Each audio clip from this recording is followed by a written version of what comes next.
Friends, എല്ലാവർക്കും പുതിയൊരു വീഡിയോയിലേക്ക് സ്വാഗതം.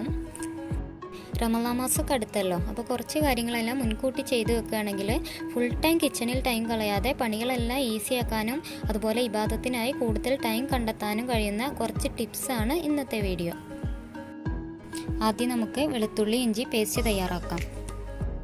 ആവശ്യത്തിനുള്ള ഇഞ്ചി വെളുത്തുള്ളി ക്ലീൻ ചെയ്ത് കോട്ടൺ തുണി അല്ലെങ്കിൽ ടിഷ്യൂ എടുത്ത് നന്നായി വെള്ളമൊക്കെ ഒപ്പിയെടുക്കുക. ഇഞ്ചിനൊക്കെ കുറച്ച് കൂടുതലായിട്ട് എപ്പോഴും വെളുത്തുള്ളി എടുക്കുക. ഇതിലേക്ക് ഇനി ഒരു 1/2 ടീസ്പൂൺ മഞ്ഞൾപ്പൊടിയും 1 ടീസ്പൂൺ ഉപ്പും ചേർത്ത് കൊടുക്കുക. അടുത്തതായി 3 ടേബിൾ സ്പൂൺ വെളിച്ചെണ്ണ ചേർത്ത് കൊടുക്കുക.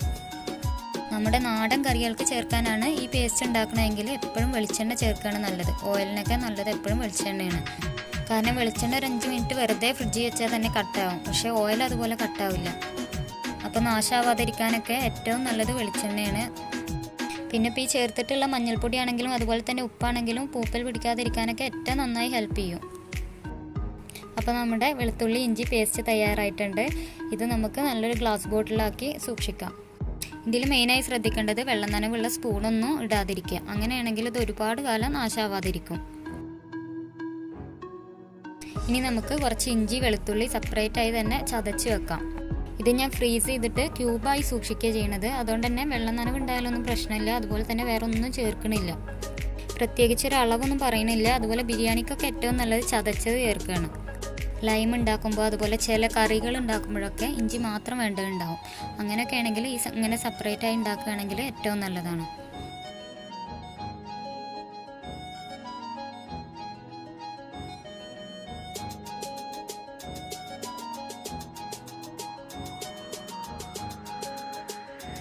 വെളുത്തുള്ളി ഇഞ്ചിയും വേറെ വേറെ തന്നെ ഗ്രൈൻഡ് ചെയ്തെടുത്തിട്ടുണ്ട്.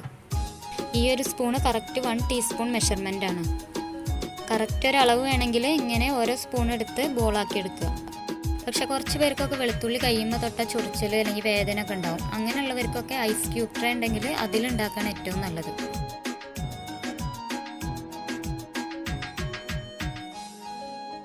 ഇതിപ്പോൾ ഫ്രീസറിൽ വെച്ച് നന്നായി കട്ടയാക്കി എടുത്തതാണ്. ഇനി ഇതിലെ ഒട്ടിപ്പിടിച്ചതെല്ലാം ഇടർത്തിയതിന് ശേഷം ഒരു സിബ്ബർ ബാഗിലോ അല്ലെങ്കിൽ ഒരു ബോക്സിലോ വെച്ച് ഫ്രീസറിൽ സൂക്ഷിക്കുകയാണെങ്കിൽ ഒരുപാട് മാസം സൂക്ഷിച്ചു വെക്കാം. ചതച്ച ഇഞ്ചി നമുക്കിനി ഒരു ഐസ് ക്യൂബ് ട്രേയിൽ സെറ്റ് ചെയ്യാം.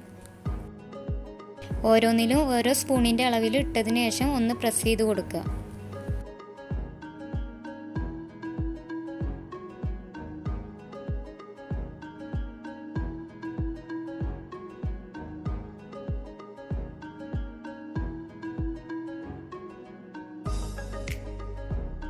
നന്നായി ഫ്രീസ് ചെയ്തതിന് ശേഷം ഇതുപോലെ ഓരോന്നായിട്ട് ഇളക്കിയെടുക്കുക.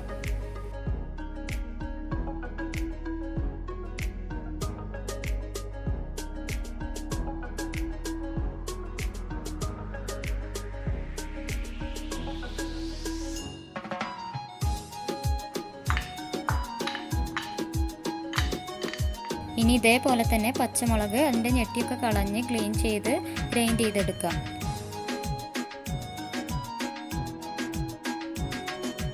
ഒരു ടീസ്പൂൺ വീതം എല്ലാത്തിലും ഇട്ടതിന് ശേഷം ഒന്ന് പ്രസ് ചെയ്ത് ഫ്രീസ് ചെയ്തെടുക്കുക.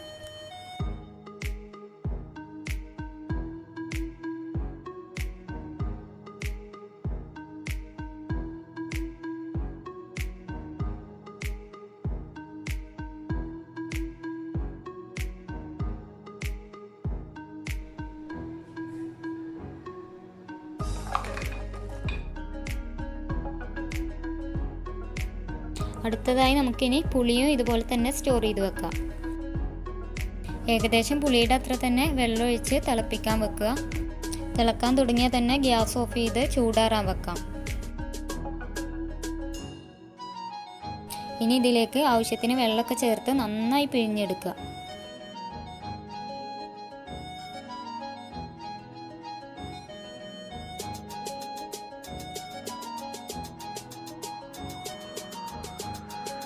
ഇത് ഈ ഒരു രീതിയിൽ എത്തുന്ന വരെ പിഴിഞ്ഞെടുക്കണം. ഇതിലിപ്പോൾ ആദ്യം പിഴിഞ്ഞെടുത്ത നല്ല കട്ടിയുള്ള ഭാഗം ഫ്രീസറിലാക്കി സൂക്ഷിച്ചു വെക്കാം. ബാക്കിയുള്ള കൂടുതൽ വെള്ളം ചേർത്ത ഭാഗം ആദ്യം ഉപയോഗിച്ച് തീർക്കാം. സാധാരണ പുളിയിഞ്ചി ഉണ്ടാക്കുക, അതുപോലെ മലബാർ ഏരിയയിലെല്ലാം കുടംപുളിക്ക് പകരം ഈ ഒരു പുളിയാണ് മീൻകറിയിലെല്ലാം എടുക്കാറ്. ഇതൊറ്റ ക്യൂബ് അല്ലെങ്കിൽ കൂടി വന്നാൽ 2 എണ്ണം ഒരു 10 മിനിറ്റിൻ്റെ ഉള്ളിൽ തന്നെ മീൻകറിയൊക്കെ റെഡിയാക്കാം. ഇത് ബാക്കിയുള്ള എല്ലാം പോലെ പെട്ടെന്ന് ഐസായി കിട്ടില്ല.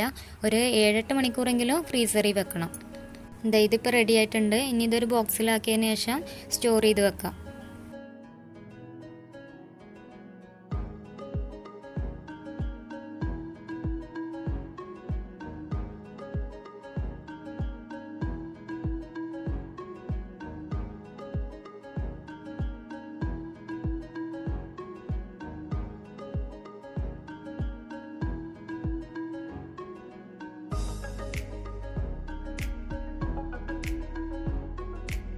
കിച്ചണിലെ ജോലിഭാരെല്ലാം കുറക്കാനുള്ള ഒരു 3-4 ചെറിയ കാര്യങ്ങളാണ് ഞാൻ ഇവിടെ പറഞ്ഞിട്ടുള്ളത്. എല്ലാവർക്കും ഇതൊക്കെ അറിയുന്നുണ്ടാവും. എന്നാലും ആർക്കെങ്കിലും ഉപകാരപ്പെടുകയാണെങ്കിൽ കമൻറ്റ് ചെയ്യുക. അപ്പോൾ ഈ വീഡിയോ നിങ്ങൾക്ക് ഇഷ്ടപ്പെടുകയാണെങ്കിൽ ലൈക്ക് ചെയ്യുക, സബ്സ്ക്രൈബ് ചെയ്യുക. Thank you.